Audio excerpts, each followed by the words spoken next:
Thank you very much, ladies and gentlemen. How are you guys? Are you well? Now, I know some of you might be wondering why Big Narstie didn't come back on and introduce me. He is currently speaking to his spiritual advisor about how to be a better person. There will be some rumors that he's just smoking weed. That's a lie. How dare you? How very, very dare you? Who are you to judge? Now, I should say myself, the reason why I would never judge is because I smoke a little bit of weed myself. You can woo, but if you recognize me, don't bother tell my mum. Now, I don't smoke weed that often because, you know, the stereotype doesn't really help my brand. And also, I've been having issues with my weed dealer. Sitting in his car a few weeks ago, he's all pissed off. I'm like, hey man, what's the problem? He's like, nah man, shit is just fucked up out here, bro, on these roads. You don't know. And I was like, I know. It must be hard in your line of work. I do hope legislation changes. He was like, no, you forgot my birthday. I'm like, what the fuck? So you know my star sign. I'm like, weed causes memory loss? He's like, fine. Are you coming to my son's birthday in a couple weeks? I'm like, why would I come to that orgy of police surveillance, Leroy? I mean, that's not his real name, but I'm not a snitch. So, the thing is, weed is a good thing, although there are some disadvantages to smoking weed, because when I started smoking weed, I unfortunately started smoking cigarettes. And that wasn't so good. Does anybody here smoke cigarettes? Does anybody want to stop lying to their friends and their family and answer the question, who smokes cigarettes here? Look, there's nothing to be ashamed of. If you can afford cigarettes in this economy, you're fucking middle class. So well done you. You know how much those cost these days? And people forget there are some advantages to smoking cigarettes. Yes, it's bad for your health, but very good way of getting out of boring conversations at house parties. You know, when you're in the kitchen minding your own business and someone comes in and starts talking about the finer points of their job as an estate agent and how they think Brexit should have gone. So you're like, as interesting as this is, I'm gonna go for a cigarette. And then they'll be like, you should be careful, those things will kill you one day. Not if I die from boredom first, Cliff. So now I'm outside trying to enjoy my hard-earned cigarette, and then somebody will come up to me and be like, oh, Dane, that's disgusting. Why don't you try an e-cigarette? My one is raspberry caramel vanilla flavor. So I tried an e-cigarette, didn't work. I'm still addicted to cigarettes, and now I've got a craving for Poptarts. So what the fuck was the point in that? Does everybody here remember Poptarts? Do you remember having your tongue burnt on Poptarts? Why the fuck did they make those fucking snacks in the first place? Remember how fun they looked on TV? It was like a piece of toast with icing on it, and then you bite into it, and you're like, oh, this is what it must be like to lick the devil's girlfriend's pussy, because my mouth is on fire. Oh, I love doing these kind of crowds. Can I laugh? My family might judge me. He's saying bad words. Not like I watched Top Boy the whole fucking weekend. Top Boy is fucking good though. I don't even care, man. Top Boy is good. I love that show. It's an amazing show. I've been binging all weekend, although it opened up some old wounds. Because I remember when I was attacked in my area. And you don't expect to get attacked when you grow up, but there I was, walking down the street, minding my own business. Something hits me in my head, and I begin to feel a warm, wet liquid trickle down the back of my neck. And then I realized, pigeons shit on me. Has this ever happened to anybody else? And when it happened to you, does some idiot tell you that it's a sign of good luck? Can these people go and fuck themselves, please? Like, there are some sayings that I don't like. How can being shit on be good luck? When did feces and fortune become best friends? There is nothing lucky about doo-doo. You don't buy a lottery ticket and wipe your batty with it before the numbers are called. No one goes to a casino and they're like, oh, I'm looking for number 7. Somebody fart in my face, I'm feeling lucky. That never happens. Never happens. That's one of them sayings that I can't stand. You know when people say stuff like, it's a sign of good luck? I hate when people say that. You know what else I hate what people say? You've got to fight fire with... How does that fucking work? Normally, if you fight fire with more fire, there's going to be more fire. And I've said this before on stage, and one guy was like, I think you'll find a lot of people share that sentiment. And I was like, I think you'll find there are a lot of people that disagree. And he was like, yeah, who? And I was like, the fire brigade. If you want to become a firefighter, and on the first day of firefighting class, they go, welcome to class. Now we fight fire with, and you go, fire! You're not going to become a fireman. I'm saying there is nothing lucky about being shat on. And it's very interesting that we have the words shit and shat. There is a big difference between shit and shat. Because if someone says, hey, I shit in your house, you'd be like, that's cool, I got a toilet, that's what it's there for, make sure you wash your hands. If someone says, hey, I shat in your house, right, the feeling is like it's still there. Now I gotta buy a new rug and stop crackheads coming in my freaking house. So, I decided to declare war on this pigeon and all of its kind. But then I thought, why would I blame an entire species for the actions of one individual? I'm not Liam Neeson. What, too soon? How many people even watch that fucking film anyway? Fuck Liam Neeson and fuck you if you like him. Now, I thought more about it, and you know something? Pigeons have a rough time in our society. Pigeons got it tough, because pigeons used to help out during the war. Now they live like war veterans. They got limbs missing, they got to live in train stations and bridges, no access to healthcare. Not a lot of love if you helped out during the war. Also, if you're a pigeon, you're considered a second-class citizen to your white counterpart, the dove. Isn't it funny the dove carries the olive branch of peace? Do you see any doves during the fucking war? And there's a lot of good dove songs, All for the Wings of a Dove. When doves cry, there's no good pigeon songs. There's one pigeon song, and nobody likes that anymore, do they? And sometimes, when you feel marginalized by society, you tend to lash out. And maybe this is a conversation that pigeons are having at the Black Birds Matter rallies. Bunch of pigeons like, isn't it strange when a bunch of seagulls get together, it's called a flock, because they're white birds. When a bunch of blackbirds get together like crows, it's called a murder. Coincidence? Yeah, you guys didn't know about this. I pay attention to these things.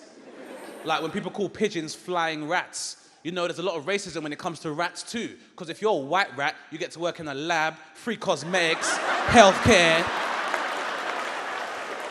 the occasional ear. It's not a bad life. If you're a black rat, what kind of life do you have? You get blamed for the plague, even though it was the fleas. If you're a brown rat, you got to work in a sewer, teaching turtles kung fu and shit. Eating pizza every day, no one needs that much carbs. Doesn't just happen on land in the animal kingdom, also happens in the sea. You guys might be familiar with an animal called an orca, also known as a blackfish, but more commonly known as a killer whale. Oh, because its skin's predominantly black, we call it a killer. Is that fair? Why can't they be called sea pandas? Listen, killer whales look more like pandas than sea lions look like frickin' lions. Have you seen a sea lion before? Doesn't look like a lion at all. Very disappointing. If someone said to you, for the first time in history, we're gonna go see a sea lion today, you'd be like, that's amazing. A lion that can swim with fins. I'm on this thing. When you get there and they're like, here you go, here's a sea lion. You'd be like, that's a beaver with flippers. What the fuck happened here?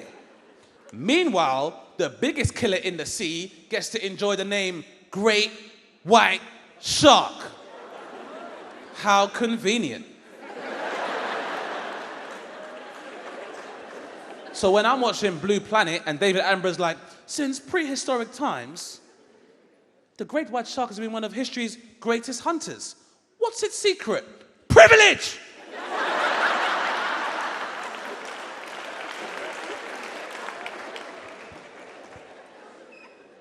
Now, it may surprise you, ladies and gentlemen, to know that I've been told that I'm angry. I don't want to be an angry person all the time, but I think the reason why is because, as a heterosexual black man, there are very few institutions that allow me to express myself emotionally. That's why we always talk about toxic masculinity, but toxic masculinity is much harder to deal with. Because as men, we don't get to express ourselves that well. I'm going to try and, buck that trend and lead by example. I'm going to talk about, in a change, some of the things that scare me. Now, one of the things that scare me more than you think it should is roller coasters. Yeah, that's right. You can all be quiet. I find roller coasters scary. You know why? Have you seen the kind of people that control roller coasters? They are many things, but they are not engineers. You'll see it one day, you'll go to a theme park, and then you'll realize that most theme parks are staffed by teenagers. Now, I don't know if you guys know teenagers that well, but teenagers do not give a fuckity fuck about their jobs. You know why? Because when you're a teenager, you are too old to enjoy a theme park on a superficial level, and you are too young to have a proper career because you don't have the qualifications or the experience. So you got to work in leisure or hospitality or retail, and you're resentful because everyone's having fun in front of you, and you can't have fun because you're working at a theme park, but when you really want to be doing is fingering people. And we all know you can't finger people at a theme park. That's disgusting. That's what fairgrounds are for. So, see, I like the part when everyone pretends that they hear about sex the first time from me. Fingering? What's he talking about? I've never even Googled it. Ladies and gentlemen, I would love to be the type of comedian that comes on stage and tells you what you want to hear, but unfortunately, I was born with a soul. So I will say what I feel. If you don't like it, then that's life. I will learn my lesson, and I won't take stupid things again.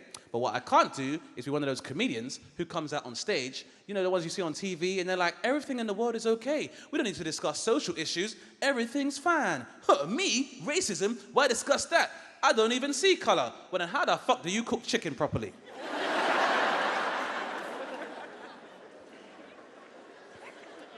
And then they'll say something like, hey, I love everyone, but my nan, on the other hand, sometimes she can be a bit racist. And then they say something racist, blaming it on their grandmother, and be like, but that's my nan. What you gonna do? I'm ever so cheeky. Can't be that type of comedian, guys. I can only say what I think, and if you don't like it, I guess that's life. And also, I think it's a bit of a cop-out to try and blame racism on your grandma. I think if you really care about getting rid of racism from our society, kill your nan. That's right, kill your fucking nan. If your nan is racist, she don't need to be here anymore. And people are like, well, that's how it was in those days. You can't say that. You know what else they did in those days? They slapped women for talking out of line. Just because it happened in the old days doesn't make it okay. Your nan's racist to me, I'll slap her titties over her shoulder on Christmas Day. I don't give a fuck.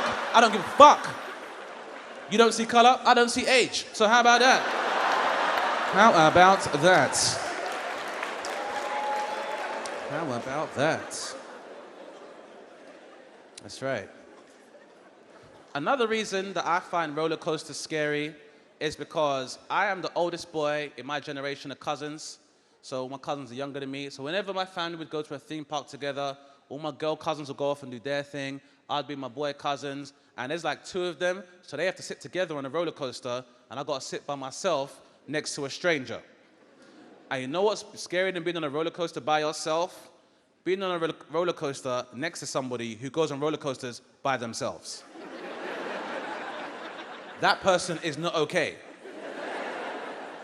I was on a roller coaster once, and sometimes when the thing comes down, but it's not tight enough, and you're like, if this goes upside down, I will fall to my death. And you say to the teenager, this isn't tight enough, and he goes,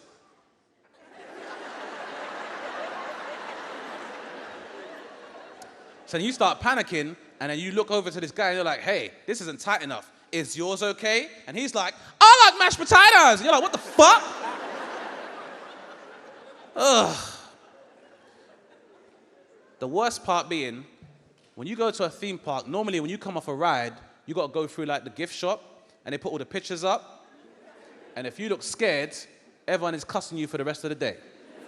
So I'm going up in this roller coaster thinking to myself, why am I going through this? I'm in danger when I leave my house anyway. I'm from South East London. There was no need to put myself in deliberate danger. And the camera's there, I'm scared, everyone's watching, I can't be the bitch. Then the ride begins and I'm like, oh shit, I don't wanna die, I don't wanna die, I don't wanna...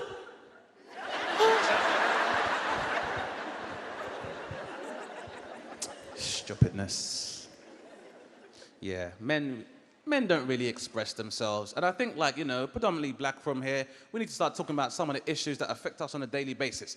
Like, for example, I come from a community that is disproportionately affected by prostate cancer. But not enough black men get their prostate checked. Not something we need to discuss. If it's something you want to do, get it done. You don't have to tell anybody, because normally that conversation goes left. If I say to my friends, hey man, you had your prostate checked, they'll be like, no, you're gay, bruv. What's wrong with you? Don't start, bruv. I asked my dad once if he had his prostate checked. He said, yes. Didn't speak to me for 2 weeks. And I have a dad. Listen, that shouldn't sound like it's a big deal, but as you can hear, someone was like, oh, really? Yes, I have a dad. I'm not bragging, I'm just saying. Because sometimes when you say you have a dad, people go, oh, well done you. Listen, I'm not saying that it's easy coming from a single parent household, but when you have two parents, that's two pairs of hands that can beat you. So, two ways to look at it. Now, thing is, also, my dad is from the Caribbean. He was not born in this country, which means there is a cultural gap between us because I grew up with things he never had as a child, like computer games and running water and childline. So,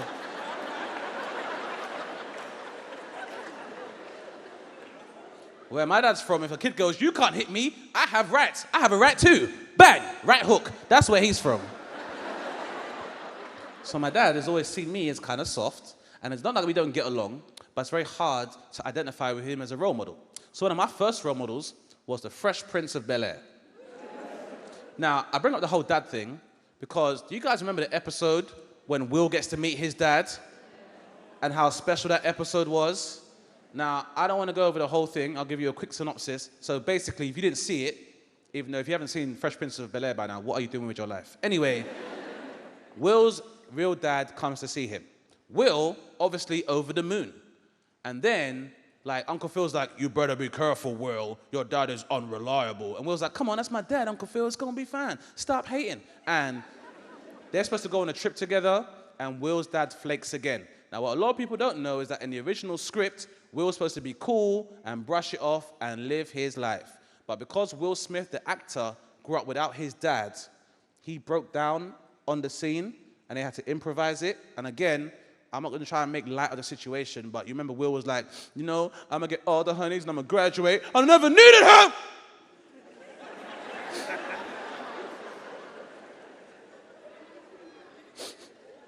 Why don't he want me, man? And him and Uncle Phil hug, and fuck, every time I do this, sorry everyone, Jesus. Oh, God. Because I remember watching that episode and thinking to myself, fuck, Will. You have a butler. Why are you crying for? What's wrong with you? Having a butler is as good as having a parent. They have to do everything you say, and if they hit you, they're fired. Now, I know some of you are thinking, but Dane, you should value your family over material possessions. Obviously, I do now, but when you're a child, possessions are all you have to define your existence by. And my parents, because I had both of them, they gave me unconditional love and stability. Whereas my friends who came from single-parent households, their parents would buy them presents to compensate for that lack of another parent. So I used to fantasize about being from a broken home because it seemed more fun than being broke. You know what it's like when you're like 10 years old in the playground, your friend's like, oh, Dane, like my new football boots, these are Adidas Predators. And I'll be like, oh my days, how did you get those? My dad's an alcoholic and he felt guilty, so yeah. My dad only drinks on the weekends, he's so selfish. There is so much rage in your eyes. Listen, like I said, I wasn't bragging, just saying. Don't worry, madam, I'm gonna go soon. But before I go, what's your name, miss? You can make one up if you want. Tina? And your name is Miss? Your name's Tina. I don't know. Fem? Fame. That's a cool name. So, Fame, Tina, you guys seem like good friends, you know, and I just want to test something, because I feel like when girls are friends, you guys are a lot nicer to each other, whereas, like, I got a lot of friends, and the more we speak to each other like shit, that's how you know we're real friends. Because I didn't go to university in London, so I have a lot of friends who are not black, and they talk however the fuck they want to each other. This is how they show love to each other. Now, I'm giving you this background because I want to ask you two ladies a question. Just a quick scenario, all right? Fame, let's say you're over at Tina's house, chilling out on the sofa, watching your favorite TV show. Now, Tina, let's say that Fame turns to you and she says, "Oh, Tina, I'm kind of cold." What would you do in that situation? You would go and get her a blanket like a real friend. Yeah, you see? What'd she say? Oh, she's gonna have to go get her own blanket. Still like a real friend, though, because, like, you go and get it yourself. You've been here long enough. I like it, like a real friend. Simple question with a simple answer. Thank you very much, ladies. Now, before I go, I'd like to tell you about what me and my friends are like, so then you all know why I am the way I am. I was over at my friend Mikey's house one day. We were sitting on the sofa, chilling out, watching Match of the Day. I turned to my friend Mikey and I said, "Hey, Mikey, damn, I feel kind of cold." And he said, "It's probably because you have AIDS."